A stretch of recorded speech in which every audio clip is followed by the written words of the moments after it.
காரில் இருந்து இறங்கிய வீரமங்கையை பார்த்ததும் ஆச்சரியத்தில் உறைந்த அதிகாரிகள். பூங்குத்த கொடுத்தும் புத்தகத்தை கொடுத்தும் அன்போட வரவேற்றிருக்காங்க.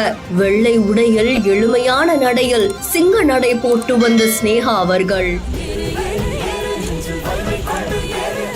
செங்கல்பட்டு மாவட்ட ஆட்சியரா இருந்த அருண்ராஜ் அவர்கள் பெரம்பலூர் மாவட்டத்துக்கு மாற்றம் செய்யப்பட்ட நிலையில செங்கல்பட்டு மாவட்டத்துடைய 4வது மாவட்ட ஆட்சியரா ஸ்னேகா அப்படின்றவங்க காலையில பதவி ஏற்றுக்கிட்டு கோப்புகள்ல கையெழுத்திட்டு இருக்காங்க. அதை தொடர்ந்து மாவட்ட ஆட்சியர் அங்க வந்த உடனே கூடுதல் ஆட்சியரான நாராயணன் சர்மா, சார் ஆட்சியரான மாலதி ஹெலன் மற்றும் அரசு அதிகாரிகள் புதிய மாவட்ட ஆட்சியருக்கு பூங்கொத்தை கொடுத்தும் புத்தகங்களை கொடுத்தும் அன்போட வாழ்த்துக்களை தெரிவிச்சிருக்காங்க. இந்த காட்சிகள் சமூக வலைத்தளங்கள்ல வைரலா பரவிட்டு இருக்கு.